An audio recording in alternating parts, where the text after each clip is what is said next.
dari Sabang sampai Merauke, dari gunung sampai dasar laut.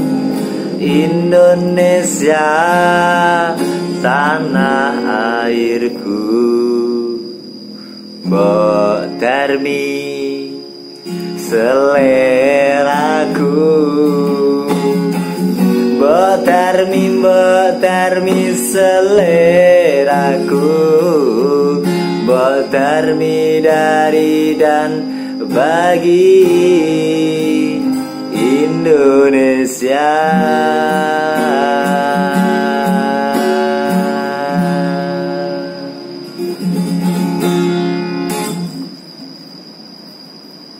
Halo guys, terima kasih sudah mengklik video ini. Video ini berdurasi agak lama, jadi mohon santai, siapkan gorengan, cemilan, dan semuanya yang apapun yang ada di sekitar kita. Silahkan nonton dengan santai, relax, karena pembahasan long ride ini lumayan panjang durasinya, karena mengandung 3 aspek pembahasan dan sub-sub aspeknya yang lumayan harus diketahui para quester sekalian dimanapun kita semua berada. Oke, langsung aja. Setelah gorengannya siap, kita mulai videonya, guys.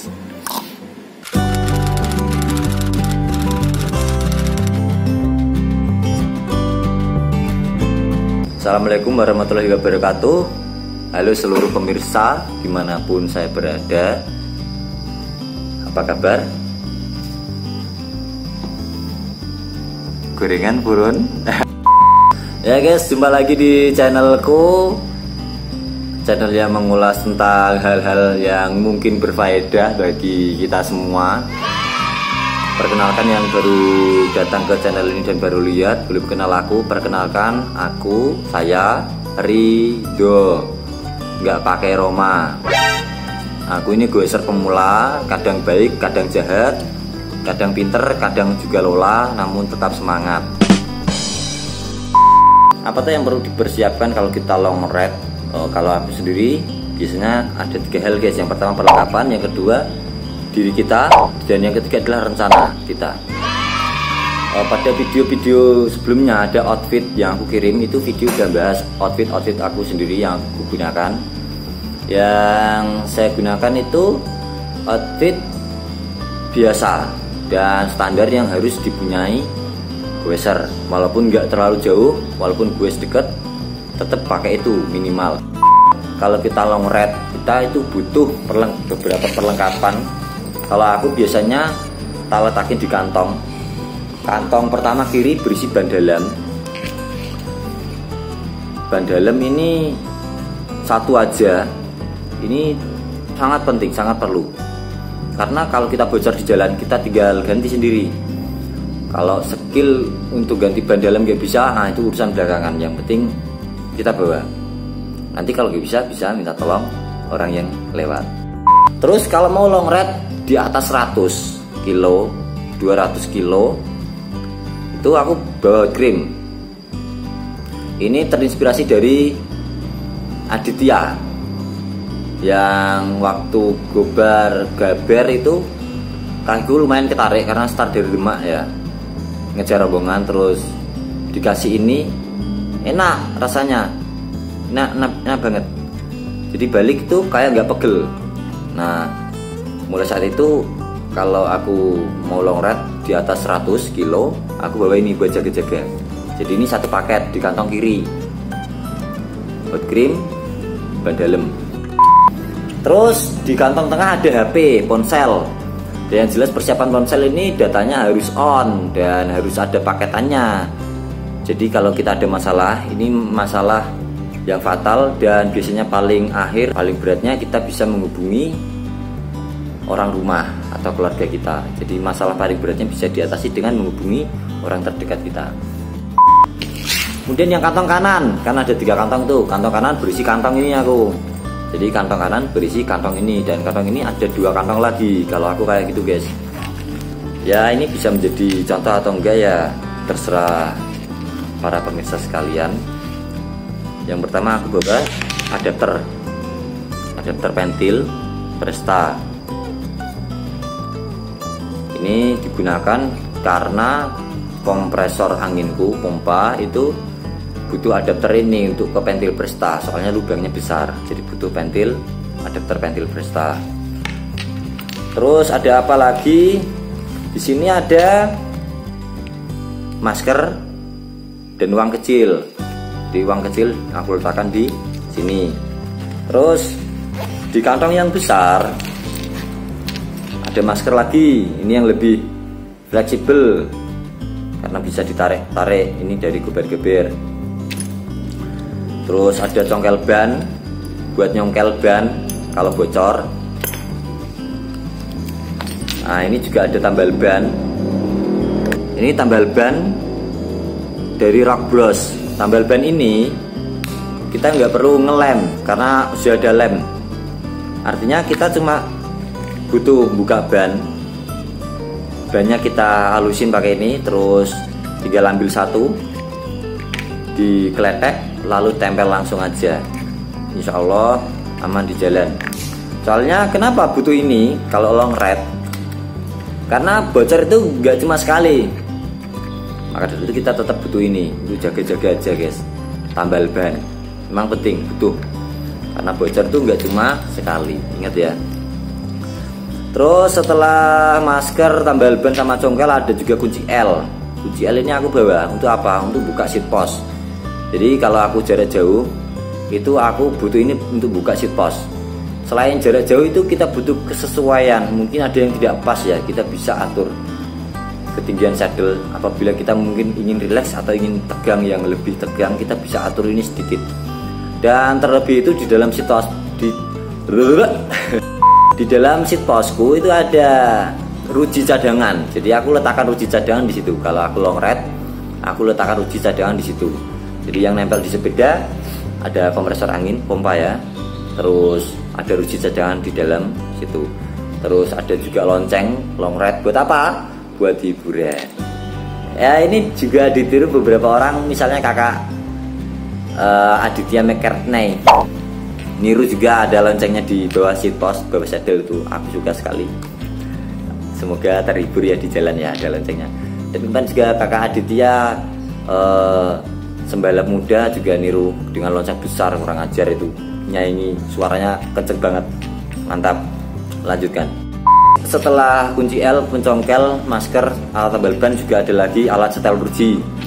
Jujur aja, terus terang alat setel ruji butuh. Karena kalau misal ruji patah saat long ride, misal ke Waduk Cengklek itu, aku pulang jam 12 dari Boyolali terus sampai Salatiga, itu rujinya molor, tak kencengin, malah patah. Akhirnya aku ganti langsung. Nah untung bawa alatnya semua. Waktu itu udah lengkap, ruji cadangan udah di seat post. Jadi alhamdulillah jam 4 sudah sampai Semarang lagi. Waktu itu geber-geber Waduk Cengklek dengan ya fenomena alam yang ruji yang patah. Itu guys alat aku ini ruji, alat setel ruji. Terus seperti yang aku bilang dulu di outfit aku juga bawa peluit. Nah ini peluitnya aku letakkan di kantong. Peluit ini gunanya apa? Ini kalau gobar rombongan banyak, misal nyebrang satu jalan ya kayak Marshall. Jadi Marshall itu punya bunyi. Marshall punya bunyi sirine dan Pegos juga bisa punya bunyi. Nah, aku dari peluit. Kita juga bisa teriak, namun kalau teriak itu cenderung lebih sakit tenggorokannya. Aku pakai peluit.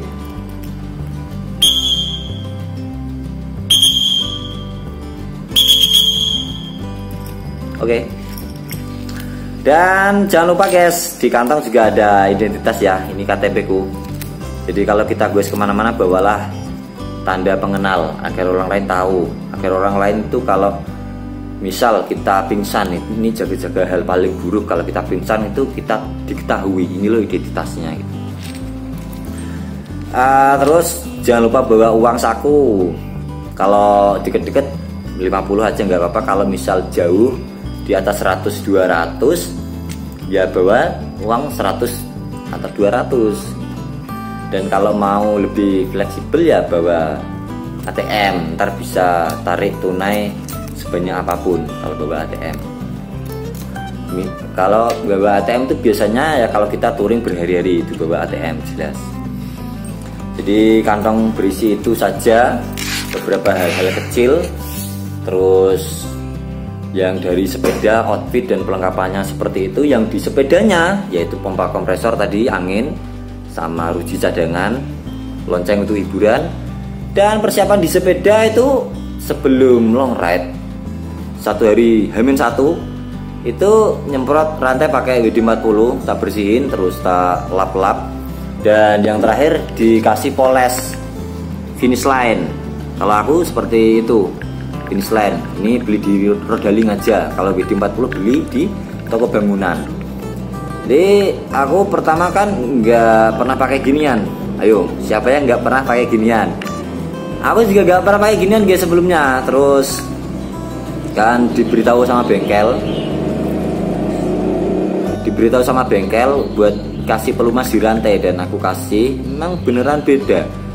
Nanjak itu beneran ada bedanya antara kita nggak pernah pakai pelumas rantai selama beberapa bulan ya. Dari 100 awal beli hingga beberapa bulan itu aku nggak pernah lumasi rantainya, hingga diberi saran sama bengkel buat lumasin. Akhirnya aku beli pelumas rantai dan enak banget guys. Nah ini yang dari Rodaling ini ada lapisan teflonnya, jadi aku pakai ini buat road bag yang merah. Yang buat MTB atau buat yang terabas-terabas biasanya warnanya hijau. Yang aspek perlengkapan berarti udah selesai. Yang kedua ini aspek fisik kita guys. Jadi sebelum kita long ride, yang pertama kita harus cukup latihan. Dari jika lo besok berencana long ride, ayo siapa yang besok berencana long ride? Mending batalin aja, ganti 2 minggu depan. Karena kalau long ride tuh butuh persiapan. Kalau kita 100-200 kilo kita tetap butuh persiapan. Yang pertama kita harus rutin nyepeda minimal setengah jam setiap harinya, minimal setengah jam hingga 1 jam setiap harinya. Agar apa? Agar kaki kita terpanasi terus. Ibaratnya mesin itu terlumasi oleh oli terus. Karena kalau kita berhenti sehari 2 hari, itu seperti fisik kita kembali lagi ke nol, kayak dingin lagi, kayak mesin dingin, didiemin dingin. Jadi agak susah untuk warm up lagi. Kita minimal seminggu itu tempuh 300 kilo itu juga selama seminggu dibagi. Terus kalau bisa sehari itu nyicil sejauh 50. Ntar dalam hari kedua pada minggu pertama itu nyicil lagi 100. Jadi dibiasakan minggu keduanya 100 dan hari kedua minggu keduanya itu coba 150 minimal seperti itu. Terus akhirnya baru minggu ketiganya eksekusi touring jarak jauh dengan masih bersepeda sehari setengah jam hingga 1 jam aja nggak apa-apa. Terus juga kita juga harus supply nutrisi guys. Artinya kita harus makan. Karena dari bersepeda setiap hari yang setengah jam hingga 1 jam, 2 jam dengan minimalnya itu ya 50 atau sekitar 30 kilo aja, kita tetap butuh makan. Ya mohon tahu diri, karena untuk buat effort yang power yang berlebih itu kita butuh nutrisi yang berlebih juga. Luar biasa. Kalau kita long ride tuh isinya hanya haus dan lapar. Haus, lapar. Ntar kalau lapar kekuatannya entek, nutrisinya habis kekuatannya juga entek, dan itu berbahaya. Jadi buat nutrisi kita harus cukupi nutrisi. Selama long ride kita bawa saku. Jadi kalau long ride, ini tips-tips long ride. Kalau kita misal berhenti sekitar 50 kilo, walaupun kita nggak capek, walaupun kita nggak lapar, minumlah dan bawalah bekal makanan ringan. Ntar di jalan akan kerasa lapar, itulah fungsinya. Kita makan aja sambil jalan pelan-pelan. Disitulah fungsinya. Karena kita nggak boleh kalau kita misal haus baru berhenti buat minum. Misal kita lapar banget kita baru berhenti buat makan, itu kurang tepat. Karena setelah kita makan itu nggak bisa tenaga kita langsung segera pulih, nggak bisa. Kita punya waktu beberapa menit atau jam untuk mencerna makanan tersebut, bergantung dari kemudahan makanan tersebut dicerna. Setidaknya 2 hingga 2,5 jam itu kita supply. Walaupun kita nggak haus tetaplah minum, walaupun kita nggak lapar tetaplah makan sedikit, gitu guys.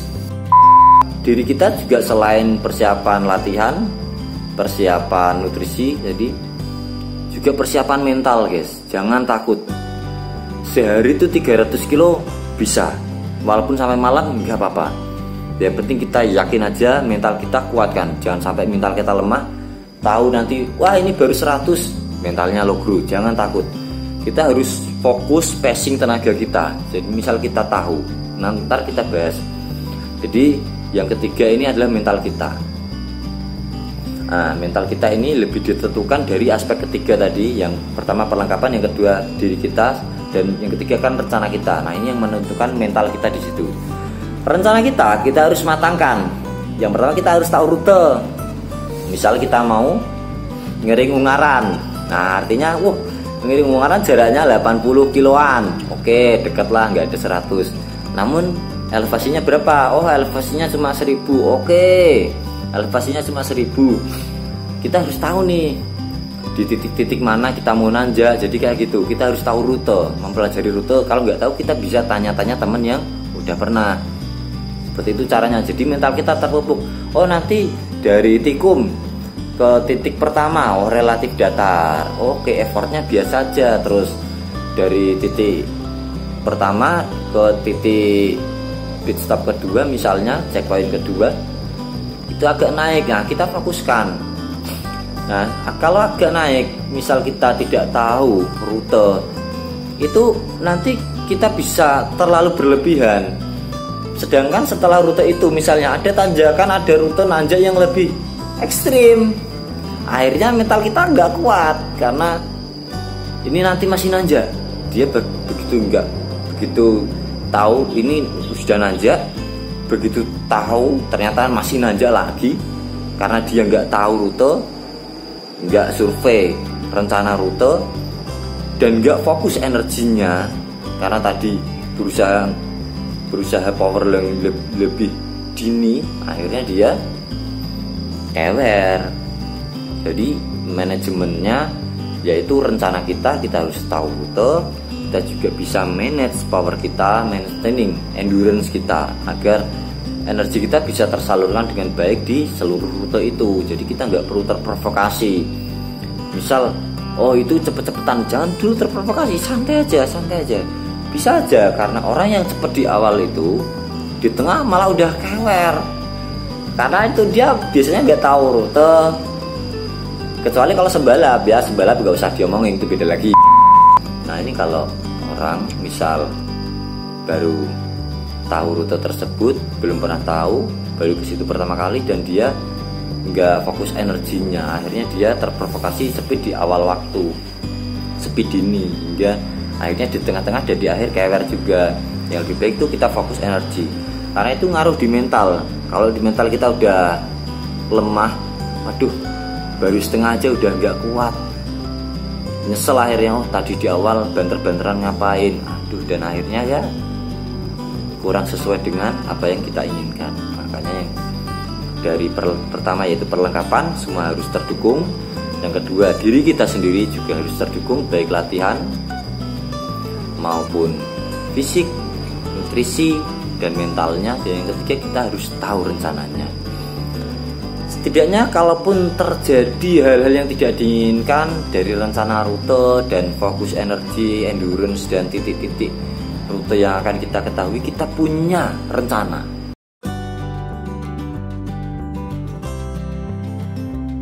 Oh, nanti di sini mungkin lapar, kita tahu di situ, oh nanti ada warung makan, seperti itu. Jadi kita punya rencana, kita mau berhenti di mana aja, makan di mana aja, kalau hujan mau ngiup di mana. Kita tuh punya keputusan mau ngiup atau enggak gitu, atau mau lanjut terabas saja. Karena long ride kita juga butuh waktu pengukuran jarak dan waktunya. Biasanya kalau long ride datar itu bisa ditempuh dalam 30 kilo dalam 1 jam. Kalau nanjak-nanjak mungkin kecepatan 20 hingga 25 km per jam, bergantung speed rombongan kita maupun kemampuan kita sendiri-sendiri. Nah, itu juga perlu diukur nanti, sehingga kita bisa memperkirakan waktu kita kembali itu kapan toh gitu. Dari contoh aku kemarin udah joglo Semar long ride, mencoba long ride. Kenapa nggak bareng teman-teman? Karena aku nyoba sendiri, karena long ride aku tujuannya buat long ride, long ride sendiri, nggak sama rombongan atau sama temen, karena nanti juga akan ada long ride selanjutnya. Targetku Semarang, Jakarta, dan Semarang Banyuwangi, insya Allah. Kemarin usai joglo Semar, aku perkirakan startnya udah jam 6.30, setengah 7 baru start, dan perkiraan sampai di Jogja jam 10 ternyata meleset sampai Jogja itu jam 11. Masuk Malioboro malah macet, balik dari Jogja itu jam 12. Terus sampai di Solo itu asar, sampai di Salatiga maghrib, sampai Semarang itu isya. Belum azan isya sih, mau azan isya ya sekitar setengah 7 lebih dikit sampai Semarang. Nah itu harusnya, itu makanya kita kudu fokus. Tadi aku start jam setengah 7 karena guys, persiapan, karena aku sampai setengah 7 itu juga persiapan buat video juga, buat videonya juga sama persiapan. Aku mikir lagi ini karena lihat cuaca dulu jam setengah 7 itu apakah udah benar-benar recommended atau enggak cuacanya, dan ternyata alhamdulillah keputusan yang aku ambil waktu itu cuacanya hot potato, panas kentang-kentang. Alhamdulillah jam 7 kurang itu udah sampai di Semarang. Misal startnya jam setengah 6 atau jam 5 ya, kan subuh sekarang gasik banget, jam 5 kita udah bisa nyepeda. Itu sebelum maghrib aku bisa sampai Semarang lagi kalau seperti itu.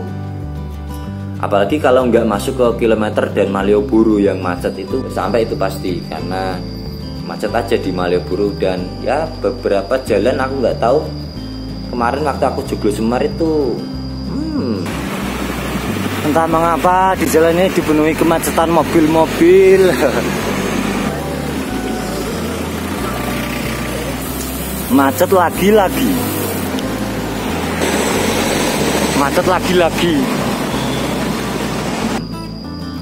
Macet terus. Alhamdulillah udah sampai di sini dengan selamat walafiat. Ya tunggu video joglo Semar di video selanjutnya setelah video ini guys. Maka dari itu jangan lupa nyalakan lonceng notifikasinya. Oke, segitu aja. Apabila ada pertanyaan silahkan tanya. WA aku biasa di Instagramku. Nanti ada nomor WA, juga bisa dihubungi kapan aja.